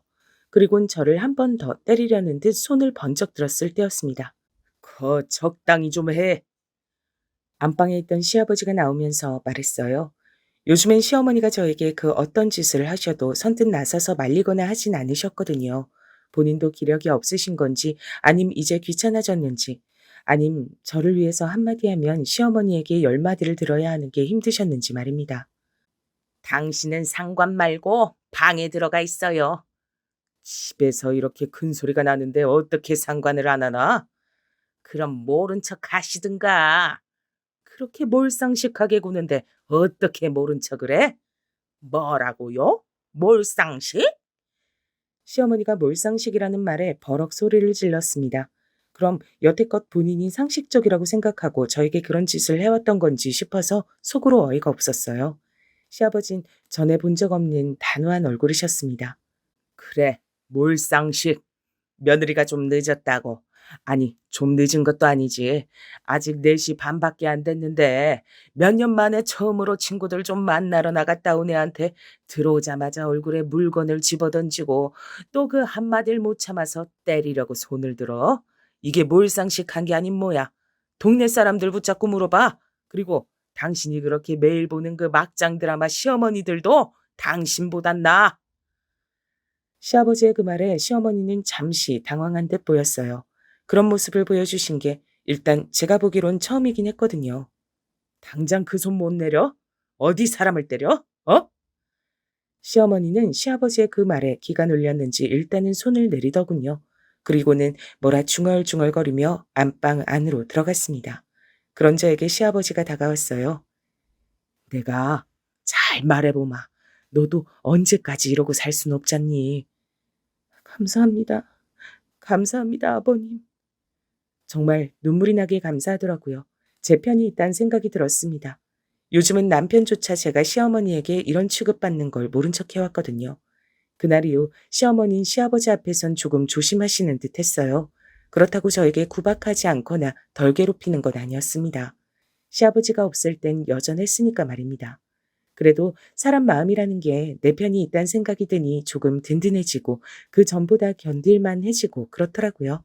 그래서 그 전보다 훨씬 나은 기분이었던 것 같아요. 그리고 그날 친구들을 보며 든 생각이 한 가지 더 있었습니다. 제가 저를 위해서 너무 돈을 안 쓰고 살았다는 건 말입니다. 물론 남편 월급은 남편 본인이 관리하고 다달이 저에게 생활비를 주고 있었기 때문에 돈을 모으거나 저를 위해 쓸 순 없었어요. 그래서 작게 아르바이트라도 하기 위해 이곳저곳을 알아봤습니다. 집을 비우는 건 시어머니와 아들 때문에 안 됐고 과도하게 시간이 많이 드는 일도 무리였죠. 그래서 열심히 고민해 본 결과 저는 원래 어릴 때부터 손재주가 참 좋았거든요. 그래서 뭐든 만드는 걸 참 잘했습니다. 그런데 조금 찾아보니 요즘 열쇠고리 같은 것들이 유행이더라고요. 투명하게 굳는 젤을 이용해서 그걸 예쁘게 꾸며서 파는 사람들이 있는 것 같았습니다. 조금 찾아보니 재료만 있음 시작하기 어려울 것 같지 않았어요. 재료들을 사서 시어머니 몰래 하나 둘 만들어 팔기 시작했습니다. 생각보다 어렵진 않더라고요. 그리고 요즘은 그런 걸 사고 팔 수 있는 사이트들도 많았고 말이죠. 초반엔 아무도 봐주지 않았는데 하나 둘 팔리기 시작하더니 어느새 하루에 4-5개씩은 팔렸어요. 큰돈은 아니지만 제 용돈으로 쓰긴 충분했습니다. 시간도 오래 걸리지 않아서 집안일하는 거에 크게 무리도 없었고 말이죠. 처음으로 백화점 가서 화장품도 사보고 또 홈쇼핑이나 시장이 아닌 곳에서도 옷을 사봤죠. 미용실에 가서 머리도 해봤습니다. 그런 변화들이 나타나니 시어머니가 어느 날 묻더군요. 너 요즘 바람났냐? 뭘 그렇게 찍어 바르고 못 보던 옷들이 보이고 그래? 돈은 다 어디서 났어? 제가 돈이 어디서 나요? 애비가 한 달에 생활비 얼마 주는지 누구보다 잘 아시잖아요. 그리고 그 사람이 저 딴 주머니 찰 만큼 돈을 더 줄 사람이에요? 시어머니는 그 누구보다 잘 알고 있었거든요. 남편이 그럴 사람이 아니라는 걸 말이죠. 그런데 제가 집을 비우고 어딜 나가는 것도 아니고 못 보던 것들은 자꾸 생기고 소비가 느는 것 같으니 궁금하긴 했을 겁니다. 하도 의심의 눈초리로 보길래 거짓말을 했어요. 저번에 친구들 만났었는데 저보고 그만 궁상맞게 살라면서 이것저것 선물해 주는 거예요. 자기가 안 입는 옷들도 주고. 네가 그지냐? 왜 그런 곳에 나가서 그런 취급받아? 네 남편 체면 깎이게. 저를 걱정해주는 말이 아니었죠. 그냥 제가 그런 곳에 나가 없어 보이면 남편이 욕을 먹으니 그걸 걱정한 거였습니다. 없다고 하소연한 건 아닌데 친구들이 보기에 제가 불쌍해 보였나 보죠 뭐. 그냥 그러고 말았어요. 시어머니도 더 이상 말을 하진 않더군요. 뭐 제가 그렇게 살고 있는 것도 사실이고 그렇다고 자기가 해줄 것도 아니니까요. 어느 정도 적응도 할 수 있고 제가 만든 열쇠고리를 잘 쓴다는 사람들의 후기를 읽으면서 소소하게 인생의 즐거움들이 생겨가고 있었습니다. 물론 여전히 시어머니는 저를 괴롭혔지만 그래도 이 정도면 그 전보다 숨쉴 구멍이라도 있으니 살만하다고 생각하고 있던 무렵이었습니다. 남편이 며칠째 집에 들어오지 않았어요. 아무리 남보다 못한 사이처럼 산다고 하더라도 그래도 남편인데 그 정도면 걱정이 되잖아요. 그래서 전화도 해보고 문자도 넣어봤지만 연락이 되질 않았습니다. 그런데 시어머니는 아무 걱정이 없으신 것 같더라고요. 자기 아들이 며칠째 집에 들어오질 않는데 아무 걱정을 하지 않는 걸 보고 뭔가 아는 게 있는 건가 싶어 물었습니다. 어머니, 애비 어디 있는지 아세요? 제 그 질문에 시어머니는 화들짝 놀라더라고요. 그렇게 당황한 모습은 처음 봤던 것 같아요. 그걸 왜 나한테 묻니? 아니, 애비가 며칠째 안 들어오는데 어머님은 별 말씀 없으시길래 혹시 뭐 들은 게 있으신가 싶어서요. 들은 게 있긴 뭐가 있어. 그냥 바깥 일하는 애 무슨 일 있나 보다 하는 거지. 얜 생사람을 잡네. 과하게 반응하시는 게 분명 뭔가 알고 있는 듯 했습니다. 하지만 더 묻진 않았어요. 어차피 다 얘기해 주지 않을 것 같았으니까요. 그런 사람에게 더 물어봐야 무슨 불호령이 떨어질지도 모르는 일이고 말이죠. 그리고 곧 왜 그러는지 알게 됐습니다. 남편에게 여자가 생긴 것 같았어요. 밖에서 살림을 차린 모양이더라고요. 그동안은 그래도 그걸 숨겨왔었던 것 같은데 최근에 무슨 일이 있었는지 아님 제가 정말 우스워진 건지 숨길 생각조차 하지 않았습니다. 제 앞에서 보란 듯 그 여자와 전화 통화를 하고 아무 말 없이 외박했죠. 남편에게 여자가 생겼다는 사실에 화가 난 건 아니었습니다. 물론 그것도 화가 아예 안 나진 않았지만 그래도 엄청 화가 났나? 그건 아니었습니다. 제가 화가 나고 서러웠던 건 남편과 시어머니의 태도였어요. 그래, 나 여자 생겼는데 뭐 네가 어쩔 건데? 이혼이라도 하려고? 다른 여자가 있는데도 너 같은 애랑 살아주는 걸 고맙다고 생각해야지. 누가 너 같은 애를 데리고 살아주니? 그 뻔뻔하고 당당한 태도였습니다. 잘못은 자기가 해놓고 전혀 단 하나도 미안해하지 않는 그 태도 말이죠. 사람을 사람 취급하지 않는구나. 그 점에서 정말 말로 표현할 수 없는 서러움이 밀려왔어요.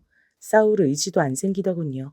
그냥 이 사람들에게 난 인간도 뭣도 아니구나 하는 생각이 드니까 그냥 이곳을 벗어나야겠다 이 생각만 들었습니다.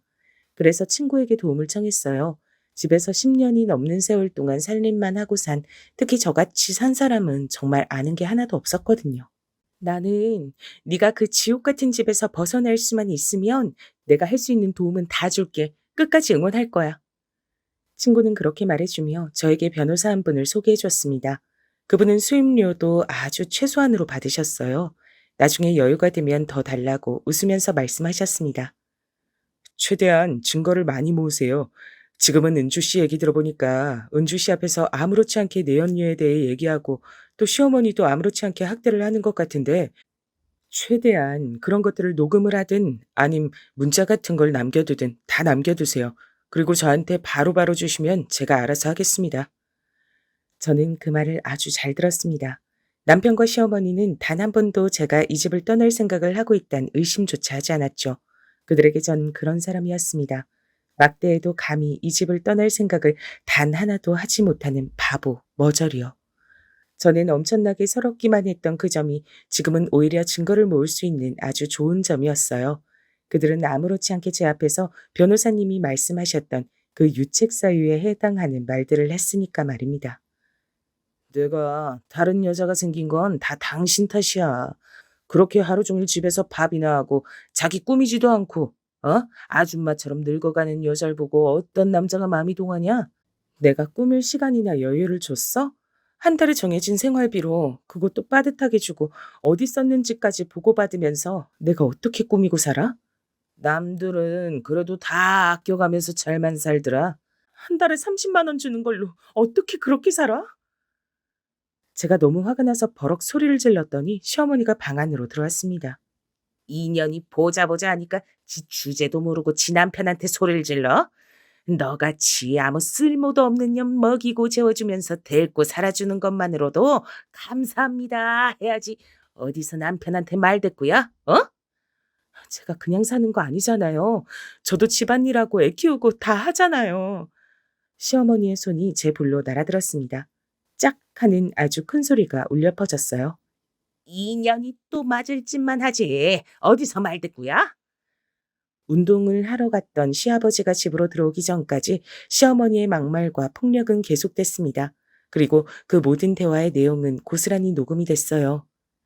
이 정도면 충분하겠네요. 아니, 충분하고도 남음이 있어요. 그리고 그동안 생활비는 계좌로 받으셨죠? 그 내역도 저한테 다 주세요. 본격적으로 이혼 소송 준비에 들어갔습니다. 그간 모아온 자료들을 세세하게 검토한 변호사분은 제가 남편에게뿐만 아니라 시어머니에게도 정신적, 신체적 피해 보상금을 받을 수 있을 것 같다고 하시더군요. 그리고 저는 서울 변두리에 작은 방 한 칸을 얻었어요. 월세로 말입니다. 그리고 아들에겐 미리 말했습니다. 엄마는 아빠와 이혼 소송을 준비 중이고, 그리고 곧 이 집에서도 나갈 거니까 너도 준비하고 있으라고 말이죠. 나는 무조건 엄마 따라갈 거야. 그리고 무조건 엄마 편이야. 아들의 그 말에 힘이 났습니다. 최대한 아들이 모르게 하려고 해왔다고 했지만 어떻게 모를 수 있었겠어요. 알면서 숨죽이고 방 한쪽에 몸을 쏘그리고 있었을 아들을 생각하니 눈물이 앞을 가렸습니다. 그리고 때를 기다렸죠. 바로 집을 나올 때 말이죠. 그리고 얼마 지나지 않아 바로 그때가 왔어요. 남편이 그 상간녀를 집으로 데려온 겁니다. 제가 없는 사이 말이죠. 아들을 학원에 보내놓고 집으로 들어왔는데 웬 모르는 여자와 시어머니가 다정하게 얘기를 나누고 있더라고요. 제가 들어서는 걸 보고도 남편은 전혀 놀라지도 않길래 처음엔 시어머니 손님인가 했습니다. 뭐 이렇게 일찍 와? 남편이 그렇게 얘기하더군요. 남편의 그 아는 척에 상간녀가 절 돌아봤습니다. 저보다 한 67살은 어려 보이는 여자분이었어요. 딱히 인물이 엄청 좋기보단 자신을 굉장히 잘 꾸미고 다니는 여자분이었습니다. 화장도 진했고 말이죠. 너는 일찍 들어오라고 할 땐 천천히 들어오더니 오늘은 내가 천천히 와도 된댔는데 일찍 왔네. 대체 마음에 드는 구석이 단 한 곳도 없으니 이거 원. 그럼 저한텐 형님 되시는 건가요? 제가 어안이 벙벙해서 멍한 얼굴로 그냥 그 세 사람을 가만히 보고만 있었어요. 그랬더니 시어머니가 가까이 와서 작게 속삭였습니다. 대충 모른 척하고 방 안으로 들어가 있어. 어차피 네가 여기서 난리 쳐봐야 달라질 것 없다. 시어머니는 저에게 그렇게 살벌한 얼굴로 말하고선 뒤를 돌아 그 여자를 향해 웃었습니다. 알고 봤더니 그 여자분은 집에 돈도 꽤 있는 여잔 것 같더라고요. 들어오고 온 것들도 비싸 보였고 말입니다. 아마 시어머니는 저를 치우고 그 여자를 며느리로 맞을 꿈을 꾸시고 있는 듯 했습니다. 저는 조용히 방으로 들어왔어요. 그리고 짐을 쌌습니다. 아이가 학원을 마치는 시간을 계산해 챙긴 짐을 들고 방 안에서 나왔어요. 이 집에서 10년이 넘는 세월 동안 살았는데 제 것이라 말할 만한 물건은 그냥 가방 하나에 다 챙겨지더라고요. 짐을 챙기는데 그 사실이 더더욱 슬펐습니다. 그렇게 방 문을 열고 나왔는데 그 상간녀는 아직 가지 않고 있더라고요. 혹시 몰라 방 안에서 녹음기를 켜서 나온 게 다행이란 생각이 들었습니다. 어머, 집 나가시게요? 그러실 필요 없어요. 저 오빠랑 결혼할 생각은 없는데. 제가 챙겨놓은 집에 시어머니와 남편이 놀랐다가 그 상간녀의 말에 2차로 놀란 듯 상간녀를 바라봤습니다. 자기, 나랑 결혼할 생각이 없다고? 당연하지. 전에도 말했었잖아. 그거야 내가 마누라가 있어서 한 말 아니었어? 정리하면 해결된 문제잖아. 오빠, 내가 뭐가 모자라서 애딸린 이혼남이랑 결혼해? 나 그러면 부모님께 재산 상속 하나도 못 받아. 가만히 그 얘기를 듣고 있던 시어머니가 말을 보탰습니다. 그럼 우리 아들은 왜 만나는 거니? 저한테 설설 기면서 잘해주는 게 귀엽잖아요. 상간녀의 그 말에 그녀를 제외한 모든 사람이 할 말을 잃었습니다. 웃음이 나더군요. 저런 취급을 받으면서 떠받들든 모셨는데 정작 자신을 장난감으로 생각하는 여자에게 남편이 휘둘렸던 사실이 말입니다. 전 상관하지 않고 현관 쪽으로 걸어갔어요. 아니, 나가실 필요 없다니까요. 이 꼴을 다 보고도 참고 살면 그건 정말 멍청한 게 아닐까요? 제 말에 상간녀는 잠시 생각하더니 고개를 끄덕였습니다. 하긴 바람난 여자 집으로 불러들인 오빠 어머니도 제정신은 아니신 것 같긴 해. 그치? 남편은 상간녀의 그 말에도 찍소리도 못하고 뭔가 생각하는 듯 앉아있더군요. 저에겐 손부터 들었을 사람이 말입니다. 당황했던 시어머니가 절 향해 걸어오는데 전 그냥 그대로 나왔습니다. 그 뒤로 절 향해 악을 쓰는 시어머니의 목소리가 들려왔어요. 야, 이년아. 너 지금 나가면 정말 가만 안 둬. 그리고 절대 다시는 이 집으로 못 들어온다. 어? 어차피 다시 들어가는 게 악몽일 텐데 그런 협박이 통할 리가 있겠어요? 전 그대로 그 집을 나와 학원을 마친 아이를 데리고 얻어둔 그 집으로 갔습니다. 이제 엄마랑 둘이 사는 거야? 왜? 싫어? 아니, 너무 좋아서. 나 할머니 아빠 다 싫어. 아들의 그 말이 다시 한번 눈물이 나올 것 같았습니다. 하지만 참았어요. 그리고 그날 이후로 제 이혼 소송의 진행은 급물살을 탔습니다. 그동안 시어머니에게 맞았던 것들도 증거로 남긴 것들이 많아서 이혼 소송 외에 시어머니에 대한 소송도 따로 진행할 수 있다고 하더군요. 그래서 그렇게 하기로 했죠. 소장이 쓰여지는 동안 남편에게 연락 한번 오긴 했습니다. 정말 이혼이라도 하겠단 거야? 그럼 내가 그냥 집을 나온 줄 알아? 그래. 어디 버틸 수 있을 때까지 버텨봐. 네가 뭘 할 줄 알아서 애까지 데리고 나가서 혼자 사냐? 나중에 무릎 꿇고 빌면서 들어올 텐데 오래 자존심 세우지는 마라. 남편은 정말 제가 나중에 빌면서 들어갈 거라고 생각하는 것 같더라고요. 시어머니에게 온 문자의 내용도 비슷했고 말입니다. 나중에 울며 불며 잘못했다고 용서해달라고 했다간 넌 내 손에 죽는다. 어딜 감히 여자가 짐을 싸서 집을 나가? 하고 말이죠. 하지만 그들은 얼마 지나지 않아 제 말이 진심이었다는 사실을, 그것도 아주 본격적으로 준비까지 해오고 있었다는 사실을 알게 됐습니다. 소송장이 2개가 날아갔으니 말입니다. 소장을 받은 이후로 제 전화통은 말 그대로 불이 났습니다. 남편과 시어머니가 번갈아가며 전화를 해댔어요. 우선 남편은 정말 놀란 것 같더라고요. 제가 이혼 소송을 할 줄은 정말 단 한 번도 생각해보지 못한 사람 같았습니다. 이거 진심이야? 너 제정신 맞지? 네가 지금 나한테 이혼 소송장을 날린 거야? 변호사님 말씀이 그동안 당신이 너무 많은 잘못을 해서 내가 무조건 이기는 싸움이래. 그러니까 당신도 변호사를 구하든 아님 얌전히 소송을 당하든 해. 난 절대 합의해줄 마음 없어. 당신 괴롭힐 수 있을 만큼 괴롭힐 거니까. 야, 아니 여보. 남편이 다급한 목소리로 불렀지만 저는 전화를 그대로 끊었습니다. 그리고 시어머니 전화는 받지도 않았어요. 그 목소리조차 소름이 끼치게 듣기가 싫었거든요. 그랬더니 장문에 문자가 와 있었습니다. 야, 이년아, 네가 지금 제정신이야? 빌어도 용서해 줄까 말까 한 판국에 감히 시어머니 소송을 해? 구구절절 6분인 문자였어요. 쌍년이네, 뭐 재수 온 붙은 년이네, 죽일 년, 미칠 년. 그 험악한 내용들의 문자도 바로 변호사님께 전송했습니다. 참 멍청하신 게 우리에겐 다행이긴 한데 라고 말하며 혀를 차시더라고요. 그리고 또 며칠의 시간이 지났습니다. 사실 저는 그동안 정말 편안하고 꿈 같은 며칠을 보냈거든요. 제가 늦잠을 자도 뭐라고 하는 사람도 없고 또 제가 집안일을 조금 미뤄도 아무도 소리를 지르지 않으며 여유롭게 커피 한 잔을 할 수 있는 시간을 가질 수 있게 된 이 모든 환경이 정말이지 꿈 같았습니다. 너무 행복했어요. 억만금을 줘도 다시 그 집으로 돌아가고 싶지 않을 만큼 말입니다. 그리고 열쇠고리 주문도 더 받기 시작했습니다. 이제는 일을 조금 더 본격적으로 할 수 있게 됐으니까 말입니다. 그래서 변호사님의 도움을 받아 사업자 등록증도 냈고요. 그리고 본격적으로 만들어 팔기 시작했습니다. 며칠 지나지 않았지만 그 전보다 확실히 주문이 많이 들어오더군요. 사실 그동안은 하루에 만들 수 있는 개수가 정해져 있다 보니 주문을 조금밖에 안 받기도 했고 말이죠. 나도 이거 달고 다니니까 주위에서 다 어디서 샀는지 물어보더라. 너무 이쁘다고. 내가 인스타그램 하는데 거기 팔로워가 좀 있거든. 거기 사진 찍어 올렸잖아. 내 친구가 만든 건데 실물이 너무 이쁘다고. 그랬더니 연락 엄청 왔어. 어디서 살 수 있냐고. 세상은 아직 살만하고 따뜻하다고 느꼈어요. 저를 위해 이렇게 도움을 주고 제가 그 집을 탈출한 걸 진심으로 축하하고 응원해주는 친구들을 보면서 그런 생각을 했습니다. 내가 너무 늦었구나 하고 말이죠. 늦긴 뭐가 늦어. 이제 시작해도 우리는 한창인 나이야. 그 말을 들으니 눈물이 날 것 같더라고요. 그렇게 주문이 들어온 열쇠고리도 배송하고 친구들과 만나서 많은 얘기를 듣고 온 날 밤이었습니다. 시어머니에게 전화가 왔어요. 그동안은 뭘 알아보고 다닌 건지 아님 다른 생각이 있는 건지 한동안 연락이 오지 않았거든요. 근데 밤늦게 전화가 오니 왜인지 모르게 받아야겠다는 생각이 들긴 하더라고요.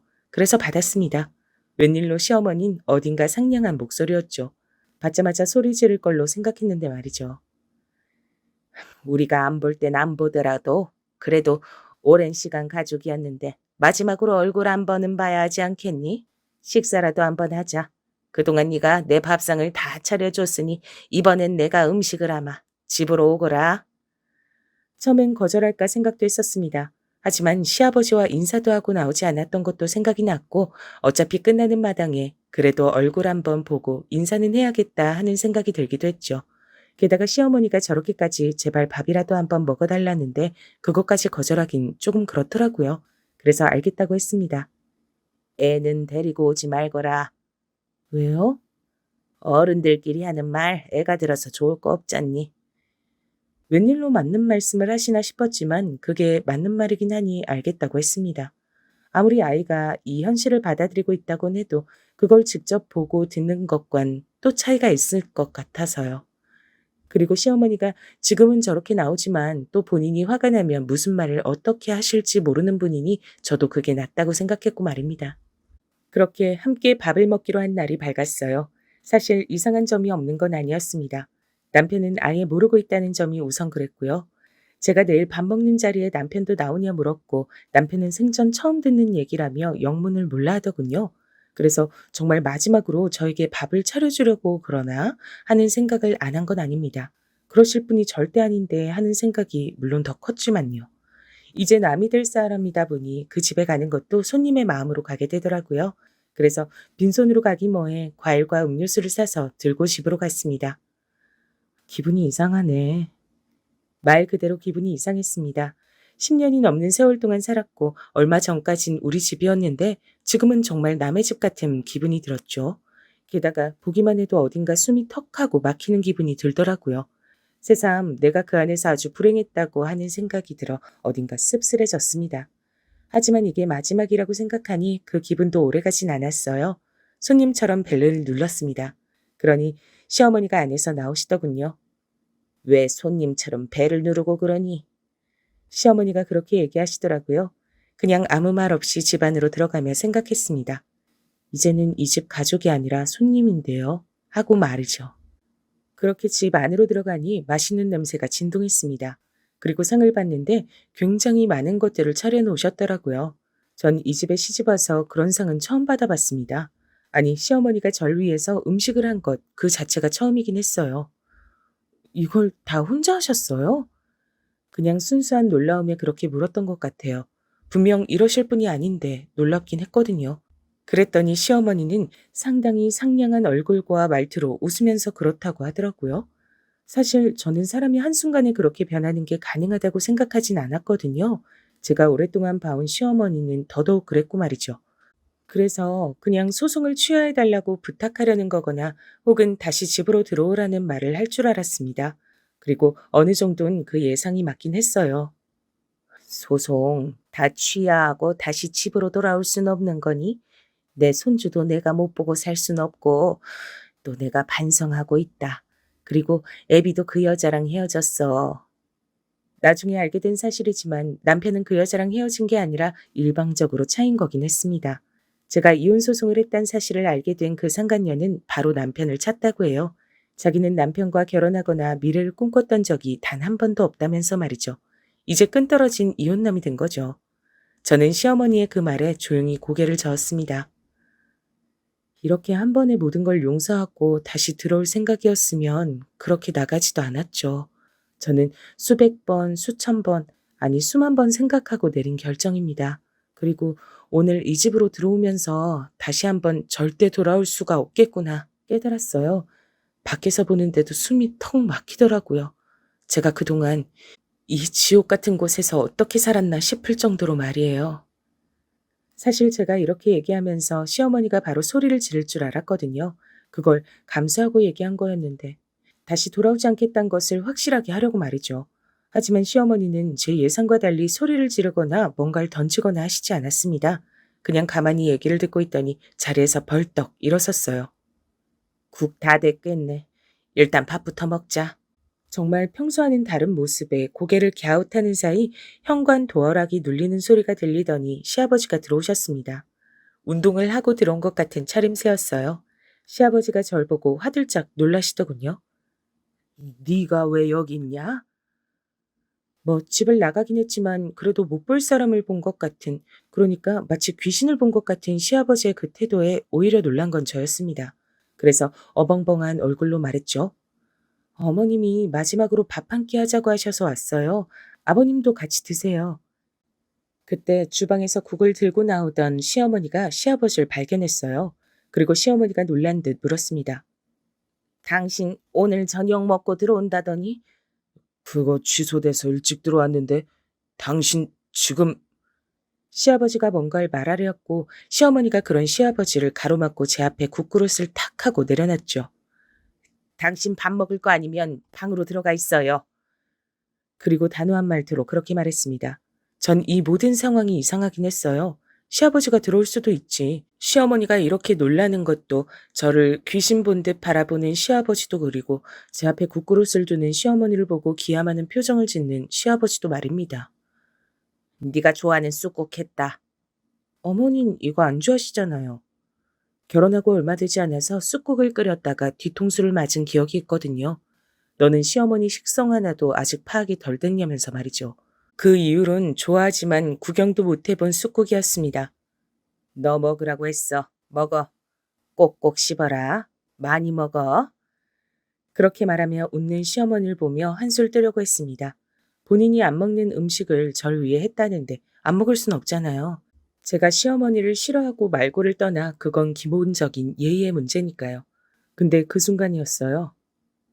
아가야, 안 된다. 시아버지가 그렇게 소리를 지르며 순식간에 다가와 그대로 밥상을 엎었습니다. 전 순간 너무 놀라 숟가락을 든 채 굳었어요. 그리고 그건 시어머니도 마찬가지였습니다. 당신 이게 뭐 하는 짓이야? 시어머니가 소리를 질렀고 제가 영문을 모르고 있는 사이 시아버진 제 손에 들린 숟가락마저 쳐냈어요. 그리고 말했습니다. 여기 뭘 넣었는지 내가 모를 줄 알아? 시아버지의 그 말에 시어머니가 그 자리에서 굳었습니다. 그리고 제 머리가 하얗게 변했어요. 며느라기 죽이려고 독 탄 거 내가 모를 줄 아냐고. 저는 정말로 놀라서 그 뒤론 기억이 잘 나지 않아요. 그냥 제가 이성을 잃고 쓰러졌다는 기억과 그런 절 시아버지가 119에 신고했으며 눈을 뜨니 눈앞엔 하얀 천장이 보였습니다. 응급실이었어요. 오늘 일어난 일이 꿈이 아닌 현실이란 점에서 한번 충격을 받았습니다. 그 일이 진짜라는 것에 말입니다. 그리고 차례대로 의사와 경찰이 왔죠. 드시지 않았다고는 얘기 들었고요. 그리고 혹시나 몰라서 검사는 다 진행했습니다. 단순히 충격으로 쓰러지신 것 같으니까 이거 수액 다 맞으시면 퇴원하셔도 될 것 같아요. 퇴원하시면 바로 서로 같이 좀 가주셔야 될 것 같습니다. 거기서 증언을 좀 해주셔야 할 것 같아요. 119에 신고하면서 시아버지가 소방관에게 제가 혹시나 독을 먹었을 수도 있다고 얘기했고 그 말을 들은 소방관이 경찰에 신고한 모양이더라고요. 그 결과 시어머니는 그대로 현행범으로 잡혀가셨고 말입니다. 수액을 다 맞고 경찰로가 제가 소송을 준비 중이란 사실과 시어머니에게서 연락이 온 시기, 밥을 먹자고 말한 것, 기타 등등 모든 것을 다 진술했어요. 진술 시간만 몇 시간이 걸렸습니다. 그리곤 경찰서를 나왔어요. 시아버지가 입구에서 절 기다리고 계시더군요. 미안하다, 아가. 그리고 저에게 고개 숙여 사과하셨습니다. 사실 저도 정신이 없긴 했지만 그런 시아버지에게까지 화를 내고 싶지 않아 살려주셔서 감사하다고만 말하고 돌아나왔죠. 시어머니는 징역을 살게 됐고 그 사이 남편에게서 여러 번 탄원서를 써달라는 부탁을 받았지만 쓰지 않았습니다. 시어머니는 살인미수로 형을 살게 되셨고 당연히 제 이혼도 바로 성립됐죠. 전 꽤 상당한 양의 재산 분할과 위자료를 받을 수 있었습니다. 당연히 양육권도 제가 갖게 됐고 말이죠. 알가에게 될까 두려워 사실 그 누구에게도 말을 하지 않았어요. 제 입으론 말이죠. 하지만 이런 일은 어디서들 그렇게 듣고 소문이 나는지 주변에선 다들 아시더라고요. 그래서 저와 아들은 경기도 외곽으로 이사를 했습니다. 아무도 저희 모자를 모르는 곳으로 말입니다. 그리고 지금은 조용히 잘 살고 있어요. 아이도 새로운 학교에 굉장히 적응을 잘하고 있고 저도 분할받은 재산과 위자료로 집을 얻었습니다. 경기도라 꽤 괜찮은 집을 구할 수 있었죠. 서울이면 택도 없었을 텐데 말이죠. 그리고 열쇠고리도 꽤 잘 팔리고 있어요. 생활비와 아이를 양육하고도 남을 만큼 말이죠. 물론 대단히 큰 금액은 아니지만 말입니다. 물론 그 사건의 충격이 완전히 지워진 건 아닙니다. 아직도 자다가 벌떡 깨기도 하고 꿈에 절 죽이려는 시어머니가 나오기도 해요. 하지만 대부분의 날은 조용히 평화롭게 지내고 있습니다. 그 전과 비교하면 꿈과 같은 생활을 하면서요. 제 얘긴 여기까지입니다. 시어머닌 그 안에서도 이거 달라 저거 달라 요구가 많아 시아버지가 고생하신다 들었어요. 이젠 저와 상관없는 얘기지만요. 남편도 소문이 다 나는 바람에 직장을 옮겨야 했고요. 시아버지는 조금 안 된 기분이 들지만 남편은 업보라고 생각합니다. 그게 맞고요. 이제 정말 얘기를 마쳐야겠네요. 어떻게 들으셨는지 모르겠어요. 정말 막장보다 더 막장 드라마 같은 얘기죠? 이런 일이 현실에도 있더라고요. 긴 얘기 들어주셔서 감사합니다. 건강 조심하세요.